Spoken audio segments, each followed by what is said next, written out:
யார் அந்த குழந்தையை படைச்சதுங்கிற அந்த ரப்பனுடைய தொடர்பே இல்லாம உருவாகி வந்திருக்கக்கூடிய குழந்தை, அதுக்கு புகட்டு இருக்கக்கூடிய அறிவு எப்படி ஹலாலா இருக்கும்?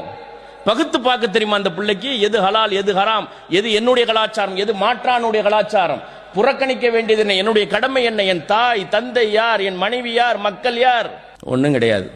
என்ன விளைவு? சென்னையில் இருக்கக்கூடிய குடும்பவியல் நீதிமன்றத்தில் போய் பார்த்தீங்கன்னா தெரியும். பொண்ணும் பெருசா படிச்சிருக்கு, பையனும் ரொம்ப பெருசா படிச்சிருக்காங்க. ஆகா ஓஹோன்னு கல்யாணம் நடந்துச்சு. கடைசியில 3 மாசத்துல டமால் டுமில்னு ஆகி போச்சு. பட்டங்கள் இருக்கிறது, பக்குவம் இருக்கிறதா? ஸ்கூலை தொடங்கு, காலேஜ் தொடங்கு, இஸ்லாத்தின் அடிப்படையில் சிந்திக்கவை, இஸ்லாமிய கண் கொண்டு இந்த உலகத்தினுடைய எல்லாவற்றையும் பார். இளம் பருவத்திலிருந்தே கத்துக் கொடுக்கணும். 18 வயசுல தொழுவ போண்டா போக மாட்டான்.